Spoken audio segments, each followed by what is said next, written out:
Have you ever noticed that your footage looks a little bit off? Maybe it's a little bit warm, maybe it's a little bit cool. White balance issues like this are easy to fix with a few simple tools. And in this video, I'll show you some quick, effective techniques using Adobe Premiere Pro to get your footage looking natural and professional. Let's get started. So here we are in Premiere Pro. We're in the color workspace. If you're not seeing the color workspace, I would go up the top here on the right to the workspaces button, select that and select color. It should bring you in here. And once you've done that, go over here to the Lumetri Scopes. If you're not seeing those, remember you can go to Window and select Lumetri Scopes. It may also be hidden in a tab up the top here. If you're not seeing the RGB Parade scopes, you can right click and select Parade RGB in order to bring it up. So the first thing we need to do is we have to assess our clips. I've got 3 clips here. They're essentially the same clip, but I shot them all a little bit differently to get the white balance incorrect, just so we could go in and practice some color correction techniques. So this first clip is a clip that's correctly white balanced. The next one is one that's a little bit warm. And then the final clip is one that is very, very blue. And we're going to go in and see if we can get this to a point where the image is usable. All right, so let's look at this first one. You can see you've got a good balance of red, green, and blue, and the exposure range is good as well. But then when we move over to the next clip, you'll see that this has a much warmer cast. So there's a lot more red and green in the image than there is blue. And then when we move over to that last clip, this is very blue. Blue is a really dominant color cast in this image, and it's something that we need to essentially fix. Okay, so let's go to the second clip, which is the first one we're going to work on, and it's one that's only slightly warm. So it's got a slight color cast, slightly warm color cast. And we do all our work in the Lumetri Color panel, which is over here on the right. And what you have to do in order to activate that is select the clip, which will then allow you to play around with the tools here. We're going to basically be working in the basic correction section and the curves section later on as well. All right, so under basic correction, you've got a whole lot of different options here. So there's a section for color and for light.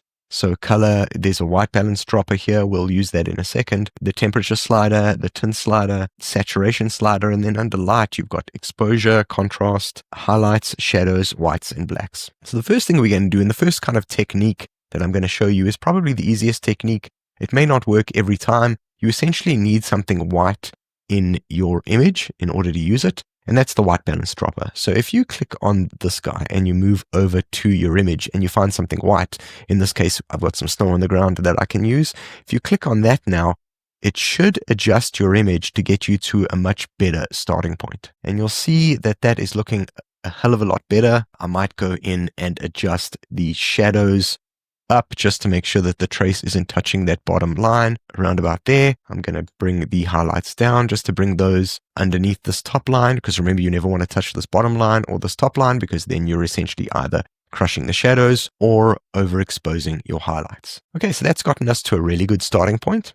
But what if you wanted to actually go and make these changes yourself? So when we click this white balance dropper, it actually automatically made changes to the temperature and tint sliders. So let's actually reset this, and then we can go in and make the changes ourselves. So I'm going to just reset this at the top, and I'm going to have a look at this image, and we see that we need to move the temperature slider towards blue.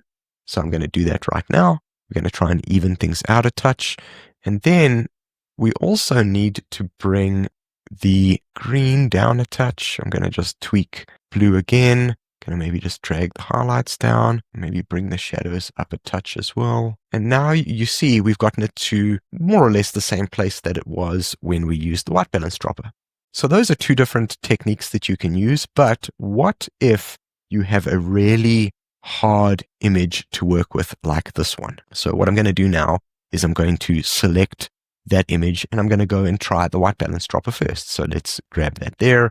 Let's click on something that we know should be white in the image, and you'll see it's tried, but it hasn't gotten us quite there. Remember, this image has quite a significant blue color cast, and what we want to try and do here is get the image to a point where it's usable. I don't think we're going to get it to a point where it's perfect. Okay, so the white balance dropper didn't work. What we're going to do now is we're going to reset that, and I'm going to try using the temperature and tint sliders. So you can see we've got a lot of blue here, so we've got to try and move the blue out. And then what we'll also need to do is move tint towards red, but that's also pushing blue. And you can see here that this isn't really going to help us get it to a point where it's usable. So I'm going to reset that now, and I'm going to show you a slightly more advanced technique that you could potentially use in a more extreme case like this. So I'm going to close down this basic correction section, and I'm going to open up the curves, specifically the RGB curves. And you'll see here that we have kind of 4 dots at the top here. White is essentially a curve that affects the whole image, but then you also have a curve to affect just the red, just the green, and just the blue.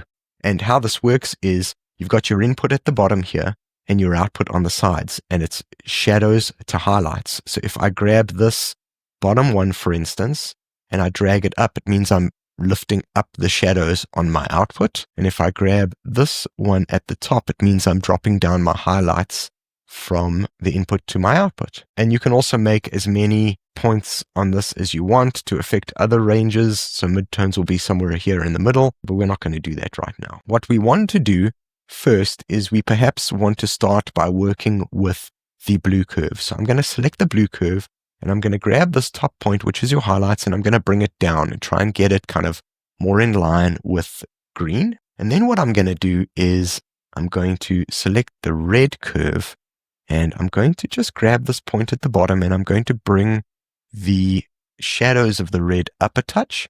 And then I'm going to grab this point at the top, and I'm going to drag it left. I'm going to try and bring those red areas up just a touch. And then I'm going to create a point in the middle for the midtones.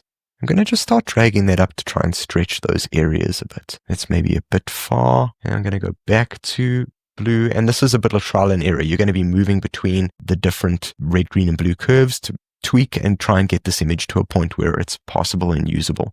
So I'm going to grab the shadows here at the bottom.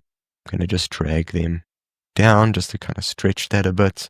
And you can see if I turn this on and off just by clicking on the slider here, you can see we've gotten to a much better place where the snow is looking more or less white. I mean, it's not quite at the point where these images are kind of replicating reality. This one's maybe a bit on the warm side. We can maybe dial that back a touch if you want to. But looking at this image that is correctly white balanced straight out of camera, and then this one, you can see there's still a little bit of a blue cast here. So maybe what we could do now is go back to basic correction and just try and make this a touch warmer with the slider. And I feel like that is in a much better place. So if we turn at the top here, you can turn all of the effects under Lumetri Color on and off. If we do that, you can see we've gotten this really blue image to a point where it's potentially quite usable in a project. And that's all it takes.